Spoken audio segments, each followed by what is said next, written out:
जोहार आप सभी स्टूडेंट्स का आप सभी के YouTube channel Jharkhand math zone पर मैं सचिन चंद्र आप सभी स्टूडेंट्स का स्वागत करता हूं आप सभी के YouTube channel Jharkhand math zone पर। तो प्यारे बच्चों, लेक्चर नंबर 2 में हम लोग आ चुके हैं। इंटरपोलेशन का टॉपिक चल रहा है, ठीक है, चैप्टर नंबर 5 चल रहा है। तो सबसे पहले आज के इस वीडियो लेक्चर में हम लोग इंटरपोलेशन का डेफिनेशन को समझेंगे और लिखेंगे, ठीक है ना। आइए, डेफिनेशन क्या कहता है। Interpolation is the process of computing the value of functions for any value of the within the interval for which some value are given। कहने का मतलब जैसा पहले पिछले क्लासेस में मैंने आपको बताया था कि इंटरपोलेशन एक ऐसा प्रोसेस होता है जिसके अंतर्गत हम लोग क्या करते हैं, गिवन इंटरवल में, मान लीजिए ये 1971 का इंटरवल टू 2011 का इंटरवल, 1971 टू 2011 का इंटरवल में मुझे कुछ डेटा गिवन है, मतलब कुछ इनपुट पर मुझे आउटपुट गिवन है, बट कुछ ऐसे भी इनपुट है जिन पे आउटपुट गिवन नहीं है। तो इंटरवल के बीच में हम लोग अगर किसी भी इनपुट को उठा करके उसका आउटपुट को निकालते हैं तो that is called interpolation. Okay, interpolation is the process of computing the value of functions for any value of within the interval for which some value are given. मतलब ये कि कुछ वैल्यूज आपको given होंगी और कुछ और उस इंटरवल की, है ना, विद इन द इंटरवल के अंदर ही विद इन द इंटरवल कुछ वैल्यूज गिवन रहेंगी और कुछ वैल्यूज गिवन नहीं रहेंगी। उन वैल्यूज को हम लोग को फाइंड आउट करना है by the help of interpolation, मतलब by the help of Newton's forward interpolation. और यही तो इंटरपोलेशन है ना, मतलब विद इन द इंटरवल कुछ वैल्यूज को फाइंड आउट करना, that is called interpolation. Okay, और सम वैल्यूज आर गिवन, कुछ वैल्यूज गिवन रहेंगी बट जो वैल्यूज गिवन नहीं रहेंगी उन्हीं को निकालना है, तो that is called interpolation. Where is the process of computing the value of the function outside of the range of the given interval. मतलब गिवन इंटरवल आपका मान लीजिए 1971 टू 2011 तक का आपका गिवन इंटरवल है। आपको मालूम है कि 1971 का जो इनपुट है, 1971 इनपुट है, तो उस समय देश की पॉपुलेशन क्या थी, और आपको ये भी मालूम है 2011 में हमारे देश की पॉपुलेशन क्या थी। तो आपको मालूम है इनपुट पर आउटपुट का वैल्यू मालूम है, but you don't know about that. लेकिन आप ये नहीं जानते हैं कि 1975 में हमारे इंडिया की पॉपुलेशन क्या थी, 2007 में हमारी इंडिया की पॉपुलेशन क्या थी। तो इसी प्रोसेस को निकालने का जो तरीका होता है इसको कहते हैं इंटरपोलेशन। लेकिन अगर मैं आपको कहूं कि अभी आज कौन सा ईयर चल रहा है, तो 2022 चल रहा है, तो मैं आपसे पूछूं कि बाबू बताओ 2022 का तो मालूम है कि 2021 तक का मान लीजिए जनगणना कर लिया गया है, और अब मैं आपसे पूछ रहा हूं कि बताओ बाबू 2024 में, बताओ बाबू 2035 में, बताओ बाबू 2037 में हमारे देश की जनसंख्या क्या होगी। तो इसको निकालने का प्रोसेस को कहते हैं, क्या कहते हैं, extrapolation. Where is the process of computing the value of functions outside of the range of the given interval called extrapolation. तो इसी को क्या कहते हैं, एक्सट्रापोलेशन कहते हैं, ठीक ना। जो कि आपको नहीं पढ़ना है, ये आपको एमएससी में पढ़ना है, एमएससी सेकेंड ईयर में पढ़ना है। अभी देखिए, इंटरपोलेशन का 2 प्रकार होता है, पहला फॉरवर्ड इंटरपोलेशन और दूसरा बैकवर्ड इंटरपोलेशन। आपको मैंने बताया था बैकवर्ड डिफरेंसेस और फॉरवर्ड डिफरेंसेस। बैकवर्ड डिफरेंसेस ऊपर से नीचे की ओर निकलती थी, ऊपर से नीचे की ओर निकलती थी, और बैकवर्ड क्या होती थी, तो पहले बैठ जाता हूं, तो बैठ करके उठिए, तो इसका मतलब नीचे से ऊपर की ओर, इसको कहते थे बैकवर्ड डिफरेंसेस। और फॉरवर्ड डिफरेंसेस में उठ करके बैठना, खड़े हैं तो बैठ जाइए, है ना, मतलब ऊपर से नीचे की ओर। और बैकवर्ड डिफरेंसेस में क्या होता है, नीचे से ऊपर की ओर। समझ गए कॉन्सेप्ट? ऐसा है कि ये सब अगर आप लोग पहले से पढ़ के हैं तो आपको क्लियर होगा ये सब चीज। तो फॉरवर्ड इंटरपोलेशन में करते क्या है, मान लीजिए ये x है, ये हमारा y है, x हमारा आर्गुमेंट कहलाता है और y हमारा एंट्रीज कहलाता है ना। तो ये आर्गुमेंट्स मान लीजिए 1 2 3 4 5 6 आर्गुमेंट्स दिया हुआ मान लीजिए, और 6 एंट्रीज दिया हुआ है। तो 6 आर्गुमेंट्स के करस्पॉन्डिंग 6 एंट्रीज आई हुई है।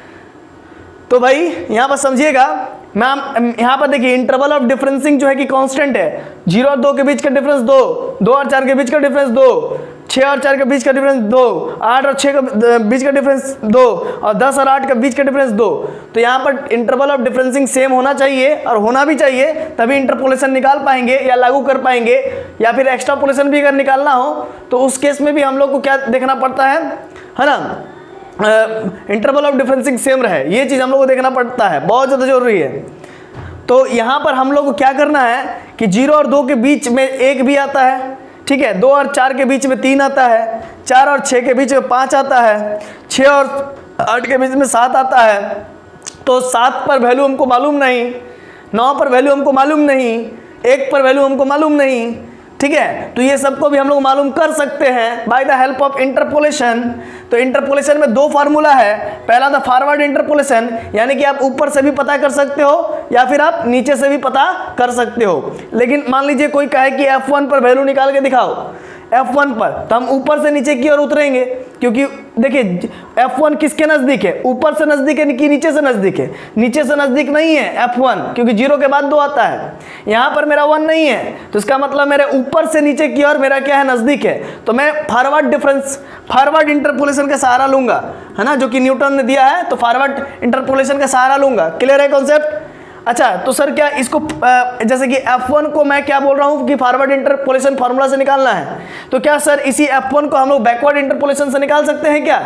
हाँ बाबू, आप निकाल सकते हो, नीचे से ऊपर भी निकाल सकते हो, लेकिन आपको लंबा समय लग जाएगा, नीचे वाला फिर निकालना पड़ेगा एक एक करके, तब ना आप ऊपर पहुंचिएगा, तो टाइम लग जाएगा। इसीलिए फॉरवर्ड इंटरपोलेशन इस यहाँ पर निकालेंगे। अपने यहाँ पर बुद्धि का प्रयोग कीजिएगा, कॉमन सेंस लगाइएगा। जैसे कि F3 बोले कोई निकालने, तो 3 ऊपर से नजदीक है कि नीचे से नजदीक है, तो आप देख सकते हो ऊपर से नजदीक है 3, है ना। इसमें भी फॉरवर्ड इंटरपोलेशन फार्मूला लगा करके F3 का वैल्यू निकालेंगे। और देखिए F9, ये देखिए F9 नीचे से सामने है कि ऊपर से सामने है, तो देखने से ही पता चल रहा है कि नीचे से सामने है, तो इसमें बैकवर्ड इंटरपोलेशन फार्मूला लगा करके निकालेंगे। ऐसा नहीं है कि इसको बैकवर्ड इंटरपोलेशन फार्मूला लगा के निकालेंगे, तो ऐसा नहीं है कि इसको अगर फॉरवर्ड से निकालेंगे तो नहीं निकलेगा, लेकिन थोड़ा टाइम टेकिंग करेगा, लंबा समय लगेगा, है ना। इसी वजह से समय को बचाने के लिए जहां जो फार्मूला लगेगा वहां उस फार्मूला को लगाएंगे। हालांकि हम F9 को हम लोग फॉरवर्ड इंटरपोलेशन से भी निकाल सकते हैं, लेकिन हम लोग बैकवर्ड का इस्तेमाल करेंगे, क्योंकि वो हमको जल्दी आंसर को देगा। समझे कि नहीं समझे? तो ऐसे प्रॉब्लम्स मैं बताऊंगा आगे आने वाले लेक्चर्स में, ठीक ना। लेकिन अभी जो है कि मैं प्रूफ करने जा रहा हूं फॉरवर्ड इंटरपोलेशन फार्मूला अभी प्रूफ करने जा रहा हूं। तो चलिए अब आगे की ओर मूव करते हैं। देखिए अब हम लोग यहाँ पर आगे प्रूफ करने जा रहे हैं, ठीक है। Define the Newton Gregory formula for forward interpolation. तो फॉरवर्ड इंटरपोलेशन के लिए न्यूटन और ग्रेगोरी 2 वैज्ञानिक थे जिन्होंने मिलकर के फॉरवर्ड इंटरपोलेशन का फार्मूला दिया है। तो इस फार्मूला को प्रूफ करने के लिए एक फंक्शन को लेट करना पड़ेगा। तो let the function y = fx, एक फंक्शन लेट कर लिए और कुछ वैल्यूज को टेक करनी पड़ेगी। Takes the value x0। अगर x0 टेक करेंगे तो हमको जो है कि x0 के करस्पॉन्डिंग y0 वैल्यू मिलेगा। यहाँ पर x0 पुट करेंगे तो ये क्या बन जाएगा, y0 बन जाएगा। फिर x1 पुट करेंगे तो ये फंक्शन हमारा क्या बन जाएगा, y1 फंक्शन बन जाएगा। फिर x2 पुट करेंगे तो उसके करस्पॉन्डिंग ये फंक्शन मेरा y2 फंक्शन बन जाएगा। ठीक इसी प्रकार से डॉट डॉट डॉट हम लोग अगर xn पुट करेंगे यहाँ पर इस फंक्शन पे तो yn फंक्शन बन जाएगा। ठीक है, आगे देखिए, let h be the length of the interval. Interval का जो लेंथ होगा उसको हम लोग किससे रिप्रेजेंट कर रहे हैं, h से। तो ये h क्या है जरा समझिए। मान लीजिए ये मेरा पहला आर्गुमेंट x0 है, यहाँ पर मैं बताता हूँ। आइए मान लीजिए ये पहला आर्गुमेंट x0 है, ये दूसरा आर्गुमेंट x0 प्लस h है, ये तीसरा आर्गुमेंट x0 प्लस 2h है, फिर dot dot dot dot dot dot dot dot x0 plus nh हो जाएगा। ठीक ना। तो अब इसी को हम लोग क्या मान रहे हैं, इसी को हम लोग, ये तो हम लोग x0 मान रहे हैं, इसको हम लोग x1 मान रहे हैं, इसको हम लोग x2 मान रहे हैं, इसको हम लोग डॉट डॉट डॉट इसको हम लोग xn मान रहे हैं। ठीक ना। तो ये डिफरेंसिंग ऑफ इंटरवल अगर निकालने जाइएगा तो आपको पता चल जाएगा कि h मेरा डिफरेंसिंग ऑफ इंटरवल है। ठीक है, तो अगर x1 माइनस x0 करे, है ना, बाद माइनस पहले, तो x1 क्या है, तो x0 प्लस h है, और x0 तो x0 ही है, तो ये x0 और ये x0 कैंसिल होगा तो बचेगा h। ठीक इसी प्रकार से अगर आप x2 माइनस x1 कीजिएगा, x2 माइनस का x1 कीजिएगा, तो x2 क्या है, तो x0 प्लस का 2h है, और माइनस x1 क्या है मेरा, x0 प्लस का h है। तो यहाँ पर अगर देखिए, यहाँ पर देखिए x0 मर जाएगा और प्लस 2h और फिर माइनस h क्या हो जाएगा, तो प्लस h हो जाएगा। तो इस प्रकार से आप समझ सकते हैं कि डिफरेंसिंग ऑफ इंटरवल क्या है, तो h है ना। h क्या है, डिफरेंसिंग ऑफ इंटरवल है। ठीक है, ये क्लियर हुआ कॉन्सेप्ट आपको। अब आगे देखिए, अब आगे क्या है, मतलब इसी डेटा के मदद से हम लोग जो है कि एक फंक्शन बनाएंगे nth डिग्री का फंक्शन बनाएंगे, तभी जाकर के हम लोग Newton's Gregory formula for forward interpolation proof कर पाएंगे, है ना। और उसके मदद से बहुत सारा क्वेश्चंस बनेंगे आपका। तो let h be the length of the interval या फिर डिफरेंसिंग इंटरवल, है ना, कुछ भी आप लिख सकते हैं। Let us take a polynomial of nth degree polynomial लिखेंगे। देखिए nth डिग्री पॉलिनोमियल लिखने के लिए आपको तरीका मालूम होगा। देखिए आप लोग बचपन में जैसे कि क्वाड्रेटिक इक्वेशन लिखते थे, y इक्वल टू क्या लिखते थे, ax स्क्वायर अब प्लस bx अब प्लस c, ठीक है ना। लेकिन nth डिग्री जैसे कि अगर आपको इक्वेशन लिखना है तो इस केस में ये तो आप लोग क्लास 9-10 में काम करते थे। लेकिन अगर मान लीजिए अल्फ़ाबेट, देखिए अल्फ़ाबेट तो हमारा 26 गो है, इसीलिए हम लोग nth डिग्री लिखेंगे तो हम लोग 26 गो अल्फ़ाबेट से तो काम चलेगा नहीं, तो इसीलिए इसी चीज़ को हम लोग क्या लिखते हैं, a0 प्लस a1 x1, ठीक है, प्लस a2 x स्क्वायर, इस प्रकार से लिखते हैं। तो ये भी जो क्वाड्रेटिक है ये भी वही क्वाड्रेटिक है, लेकिन लिखने का अंदाज देखिए चेंज है। ये a1 x square plus bx plus c है और इसको पलट के लिखते हैं, कांस्टेंट को पहले फिर a1 x to the power 1, ठीक है ना, प्लस a2 x स्क्वायर। ये भी क्वाड्रेटिक है, ये भी क्वाड्रेटिक है, ठीक है ना।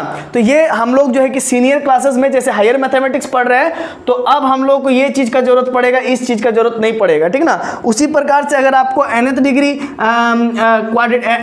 nth ऑर्डर या nth डिग्री का इक्वेशन लिखना है ना, तो उसके लिए आपको yn बराबर क्या लिखना पड़ेगा, a0 plus a1 x1 plus a2 x square अब प्लस a3 x क्यूब अब plus dot dot dot dot dot an x to the power n,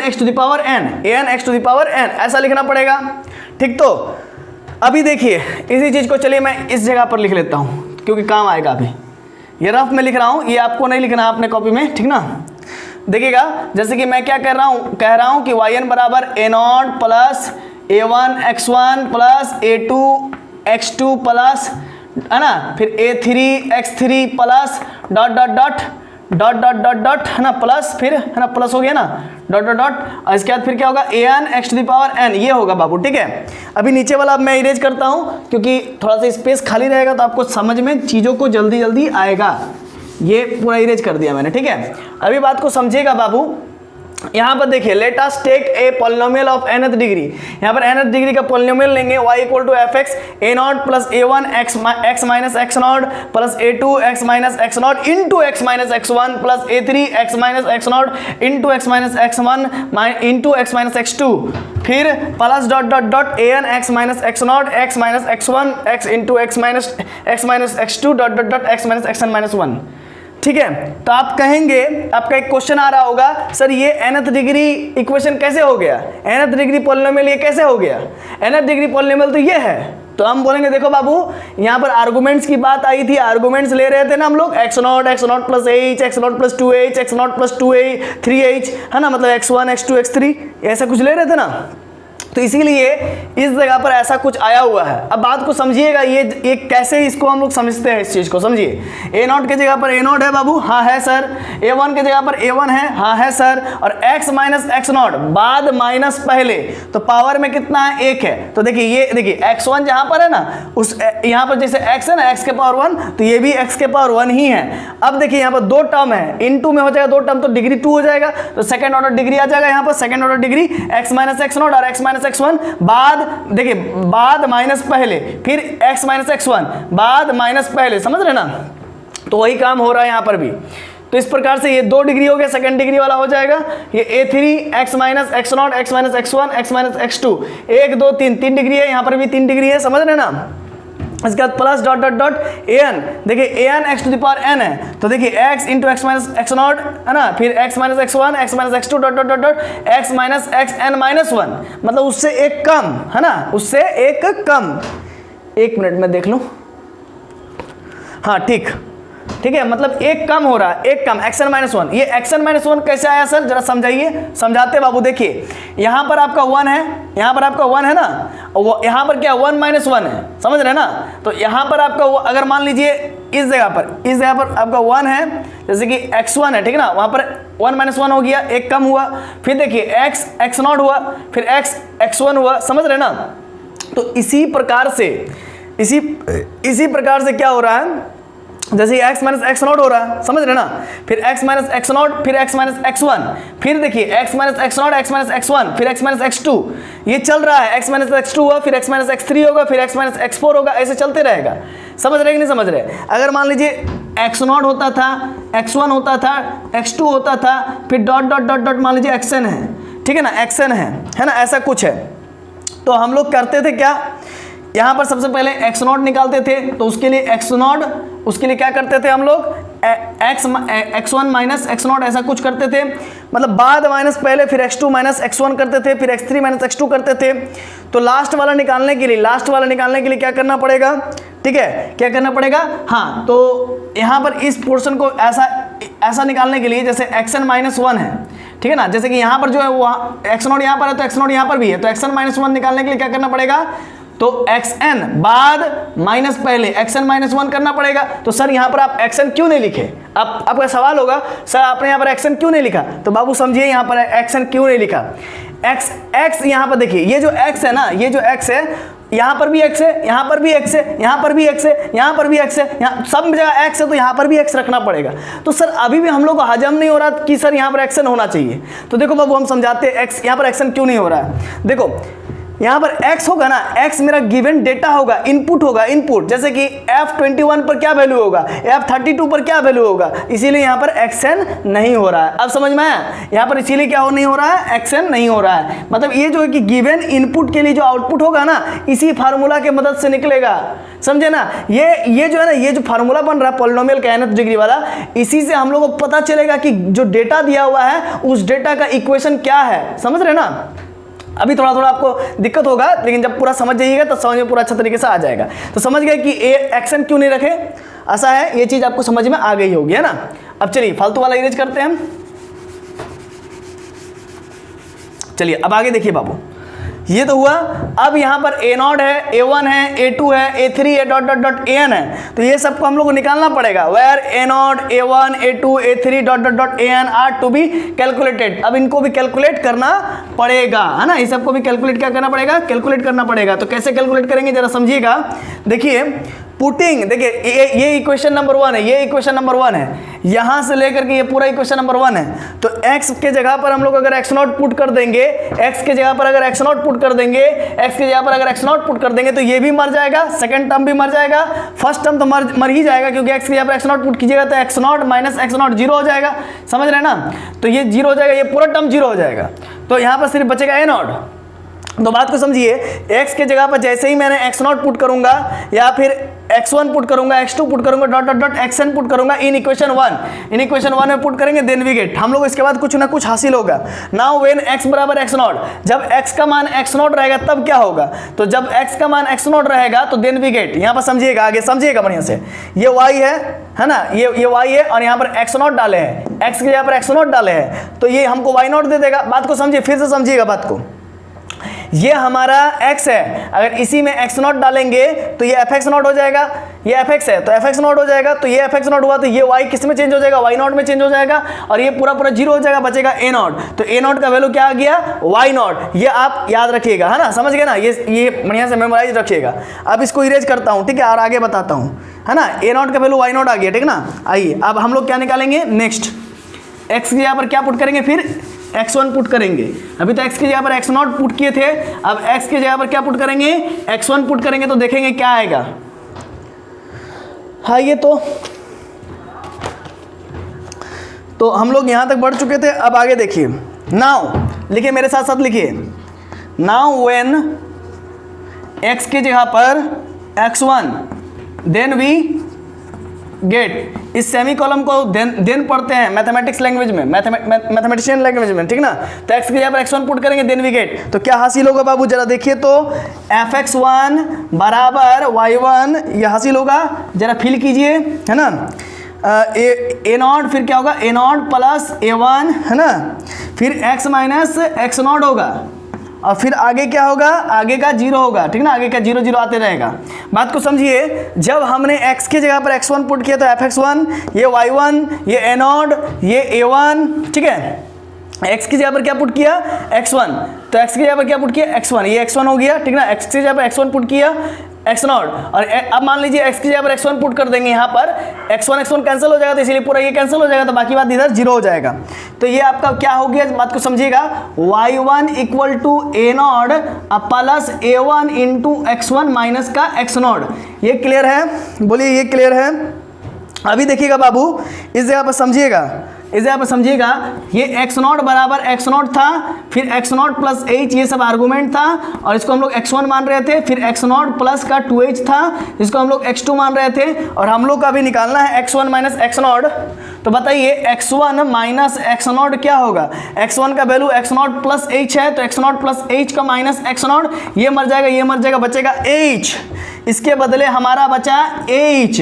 और अभी अभी a0 का वैल्यू क्या आया था, अभी अभी याद कीजिए, सिंस करके लिख देता हूं मैं, है ना। इससे पहले a0 का वैल्यू हमारा आया था y0, है ना, तो यहाँ पर y0 लिख देंगे, y0 इक्वल टू y1, ठीक है, इधर का y1। तो आगे क्या होगा बाबू, आगे होगा this implies date y1 minus का y0 equal to a1 into H, a1 into H हुआ, ठीक है। अब a0 का तो वैल्यू निकल चुका था, अब a1 का वैल्यू निकाल लेंगे यहाँ से, तो दिस इंप्लाइज डेट a1 बराबर क्या हो जाएगा बच्चों, a1 इक्वल टू क्या हो जाएगा बच्चों, बोलिए, a1 इक्वल टू क्या हो जाएगा, y1 माइनस y0 और अपोन का, है ना, अपोन का h हो जाएगा, ठीक ना, y1 माइनस y0 अपोन का h, ठीक है। ये क्लियर हो गया, a1 भी निकल गया। अब चलिए a2 निकालेंगे, लेकिन इससे पहले मैं थोड़ा सा टाइमिंग देख लेता हूँ। 21 मिनट हो गया है, तो थोड़ा सा इसको स्टॉप करके मैं लिख लेता हूँ। तो देखिए बच्चों, यहाँ पर समझिएगा, ये मेरा a1 का वैल्यू अभी अभी y1 minus y0 upon h आया हुआ था, और आप लोगों को मालूम है, आप लोगों को डिफरेंस फॉरवर्ड डिफरेंस में पढ़ाया था कि डेल y0 का मतलब ही होता है y1 माइनस y0, तो हम y1 माइनस y0 के जगह पर हम लोग डेल y0 लिख दिए और अपॉन में h, ठीक है। इसी प्रकार से बाबू, है ना, आगे होगा, ठीक ना। आगे मान लीजिए मैं इसको लिख के बताता हूँ, क्योंकि टाइमिंग बहुत ज़्यादा हो गया है। तो जैसा कि आप सभी देख पा रहे हैं, ठीक है, ये a1 का value del y0 upon h आ चुका है। तो अब x बराबर x2 पुट करेंगे, then we get equation number 1 में x बराबर x2 पुट करेंगे। तो यहाँ पर देखिए x की जगह पर x2 रखेंगे तो fx2 होगा, ये y2 हो जाएगा, ये a0 हो जाएगा, ये a1 हो जाएगा, x की जगह पर x2 माइनस x0, फिर a2, फिर x की जगह पर x2 माइनस x0, x की जगह पर x2 minus x1 plus a3 x1 x0 x into x minus x1, और x की जगह जब यहाँ पर x2 रखेंगे तो ये 0 हो जाएगा, ठीक है। इसीलिए a3 इंटू 0 लिखा हूँ मैं, प्लस a3 इंटू 0 लिखा हूँ। अब देखिए बात को, ये y2 हुआ, ये a0 की जगह पर y0 अभी निकाले हुए हैं, और a1 के जगह पर डेल y0 अपॉन h हो गया, और ये x2 माइनस x0, जरा देखिए, ये x2 है और ये x0 है, ठीक ना, ये x2 ये x0, तो x2 माइनस x0 करेंगे तो x2 का वैल्यू क्या है, x0 plus 2h minus x0 का वैल्यू तो x0 ही है, तो ये x0 कैंसिल होगा तो बचेगा ओनली 2h, तो इसके जगह पर 2h हो गया। अब यहाँ पर देखिए a2, यहाँ पर a2 है, और x2 माइनस x0 अभी भी 2h निकाले हुए हैं, और x2 माइनस x1, देखिए x2 है, ये माइनस x1, तो अगर x0 प्लस 2h और इसको इससे घटा देंगे, x0 कैंसिल, 2h में से h जाएगा तो ओनली h बचेगा, ठीक है, ओनली h बचेगा, और ये प्लस a3 इंटू 0 हो जाएगा। तो अब यहाँ से हम लोग क्या निकाल सकते हैं, a2 का वैल्यू निकाल सकते हैं, a0 a1 का वैल्यू निकल चुका है, अब a2 का वैल्यू निकालेंगे। तो चलिए अब आगे बढ़ते हैं बच्चों। देखिए यहाँ तक हम लोग ला चुके हैं, y2 ये समथिंग ला चुके हैं, ये h मर जाएगा, और बाकी बात देखिए ऊपर में लिखे ये y2 y0, अब यहाँ पर बचेगा 2, तो 2 को 2 लिख दिए, और डेल y0 का वैल्यू आपको मालूम है क्या होता है, तो y1 माइनस y0 होता है, डेल y0 का वैल्यू होता है y1 माइनस y0, उसको तोड़ दिए, अब प्लस a2 2h स्क्वायर, ये 2h स्क्वायर हो जाएगा। अब आगे देखिए y2 का y2 equal to y0 plus 2 into y1 और 2 इंटू y0 हो जाएगा, प्लस a2 2h स्क्वायर हो जाएगा। अब देखिए इधर y2 है, उधर आपका क्या है, उधर आपका प्लस 2y1 है, तो LHS में आएगा तो माइनस 2y1 होगा। अब y0 देखिए आपका y0 यहाँ पर है, ठीक है ना, y0, तो यहाँ पर आएगा तो y0 ये क्या हो जाएगा, नेगेटिव में हो जाएगा y0, और इक्वल टू क्या हो जाएगा, ठीक है ना, इक्वल टू क्या हो जाएगा, a2 2h स्क्वायर हो जाएगा। और यहाँ पर आगे देखिए माइनस 2y1 को अगर तोड़ेंगे तो माइनस y1, देखिए y2 माइनस y1 और माइनस y1 बचेगा, तो इसीलिए y2 माइनस y1 कर लिए, और माइनस y1 इधर भी हो जाएगा, क्योंकि माइनस y1 माइनस 2y1 हो जाएगा। और इधर देखिए ये माइनस y0 है, तो ये माइनस का y0 हो गया। क्लियर है कॉन्सेप्ट। आगे देखिए इक्वल टू a2 2h² है, y2 माइनस y1 भी है। अब माइनस यहाँ पर कॉमन लेंगे तो y1 माइनस y0 होगा, है ना, y1 माइनस y0 होगा। ठीक है, एक मिनट, ये जो y0 है ना आपका, ये y0 जो है ये आपका -2y0 होगा, शायद मिस्टेक हुआ कहीं पर। देखिए यहाँ पर y0 -2y0 है ना, तो y0 -2y0 है ना, तो यहाँ पर इस जगह पर क्या होगा, -y0 होगा, इस जगह पर क्या होगा, -y0, इस जगह पर क्या होगा, -y0 होगा, RHS तरफ। तो इस तरफ आएगा तो +y0 होगा ना, देखिए -y0 है, इधर आएगा तो +y0 होगा, तो यहाँ पर +y0 होगा, ठीक ना। अब इधर y2 माइनस y1 इधर समझ गए थे, अब माइनस कॉमन लेंगे तो क्या हो जाएगा, -y1 कॉमन ले लिए, तो यहाँ पर प्लस है तो यहाँ पर -y0 हो जाएगा, और इक्वल टू a2 2h² हो जाएगा। और y2 माइनस y1 का वैल्यू होता है डेल y1, और y1 माइनस y1 का वैल्यू होता है y1 माइनस y0 का वैल्यू होता है डेल y0, ठीक है, और a2 2h²। ये क्लियर है। अब आगे देखिए आगे क्या होता है, ठीक है, आगे मैं लिखता हूँ थोड़ा सा इसको इरेज करके।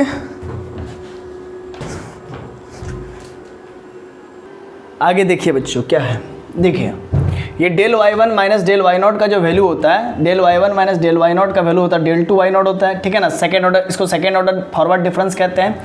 तो यहाँ पर देखिए del y1 minus del y0 की जगह पर डेल 2 y0 लिख दिए, और RHS में आपका a2 2h² है, फिर यहाँ पर a2 बराबर डेल 2 y0 अपॉन 2h² हो जाएगा। तो इसको 2 को 2 का फैक्टोरियल लिख सकते हैं, क्योंकि 2 का फैक्टोरियल का मतलब ही होता है 2, क्योंकि 2 का फैक्टोरियल मतलब 2 × 1 होता है। आगे देखिए सिमिलरली डेल a3 कैसे निकलेगा, तो डेल क्यूब y0 अपॉन 3 का फैक्टोरियल h3। आगे नहीं सॉल्व करना, आगे इस टाइप से लिख दीजिएगा। फिर a4 क्या निकलेगा उसको भी मैं लिख देता हूँ, ठीक है, थोड़ा सा लिख देता हूँ इरेज करके, ठीक ना, क्योंकि समय का बहुत किल्लत है, फिर कट जाएगा ना फिर नहीं। तो आगे आप देख सकते हैं बच्चों a3 निकल चुका था, a4 कैसे निकलेगा, तो डेल 4 y0, इधर क्या है 3 का फैक्टोरियल, तो 4 का फैक्टोरियल h⁴ हो जाएगा, 4 है तो 4 हो जाएगा, an, फिर डॉट डॉट डॉट an बराबर del to the power n y0 और n का फैक्टोरियल और h⁴n। ये हम लोग निकाल चुके हैं, a1 a2 a3 a0 a1 a2 a3 dot dot dot an तक निकाल चुके हैं। अब इन सारे वैल्यूज को हम लोग इस इक्वेशन 1 में पुट करेंगे। तो देखिए आगे क्या होता है। अब चलिए बच्चों आगे बढ़ते हैं। देखिए putting all these values in equation 1 then we get, मतलब जो हमारा a0 a1 a2 a3 dot dot dot in सभी वैल्यूज आई हुई थी an तक, उन सभी वैल्यूज को हम लोग इक्वेशन 1 में पुट करेंगे। तो देखिए क्या हम लोग को प्राप्त होगा, y = fx y0 del y0 upon h। यहाँ पर आपका याद है यहाँ पर a0 था, यहाँ पर a1 की जगह पर ये वैल्यू आया था, यहाँ पर a2 की जगह पर ये वैल्यू आया था, फिर a3 की जगह पर डेल 3 y0 3 का फैक्टोरियल h³ है ना, h⁻³ इस h⁻3 है ना, इस प्रकार से आया था। फिर an की जगह del to the power n y0 n का फैक्टोरियल h⁻n ये आया हुआ था। फिर x minus x0 x minus x1 फिर डॉट डॉट डॉट फिर x minus x2 dot dot dot x minus xn minus 1 आया था। तो इसी फार्मूला को इसको कहते हैं the above formula is known as Gregory Newton's formula कहिए या फिर न्यूटन्स फॉरवर्ड इंटरपोलेशन फार्मूला, है ना। The above formula is known as Newton's forward interpolation formula. तो इसको ऐसे भी कहा जा सकता है न्यूटन्स ग्रेगोरी फॉरवर्ड फार्मूला, है ना। तो मैंने शॉर्टकट कर दिया न्यूटन्स फॉरवर्ड इंटरपोलेशन फार्मूला। और इसके बाद भी इससे रिलेटेड, मतलब ये अभी भी पूरा प्रूफ नहीं हुआ है, ये मतलब देखा जाए तो अगर ऐसे प्रूफ करने बोले तो इतना ठीक है, लेकिन अगर इसी फार्मूला को न्यूटन्स इंटरपोलेशन फार्मूला को न्यूटन्स फॉरवर्ड इंटरपोलेशन फार्मूला जो कि अभी भी प्रूफ करवाया, तो अगर कह दे एग्जाम में कि right the simplest form of Newton's interpolation formula, तब आप इतना छोड़ दीजिएगा तो आपको नंबर नहीं मिलेगा। उसके लिए आपको नेक्स्ट वीडियो लेक्चर नंबर 3 देखना पड़ेगा, क्योंकि इस वीडियो लेक्चर में मेरे पास इतना स्पेस नहीं है ना, कैपेसिटी नहीं है मेरे डिवाइस में कि और इसको हैंडल कर पाए, मतलब आधा घंटा ज़्यादा नहीं ले पाता है ना। इसीलिए हम लोग इसको नेक्स्ट वीडियो लेक्चर में करेंगे कवर, पूरा कंप्लीट करेंगे। ये यहाँ तक कंप्लीट हो चुका है, अगर इतना लिखने बोले तब तो ठीक है, लेकिन right the simplest form of Newton's forward interpolation formula ये कह दे तो फिर थोड़ा सा और आगे बढ़ना पड़ेगा। और ये कहे कि right Newton's interpolation forward formula, तो बस इतना ही लिखिएगा। तो आशा है ये सब चीज़ आपको समझ में आ रही होगी। तो चलिए मिलते हैं नेक्स्ट वीडियो लेक्चर नंबर 3 में। तब तक के लिए जोहार, खुश रहिए, आबाद रहिए, पढ़ते रहिए, धन्यवाद।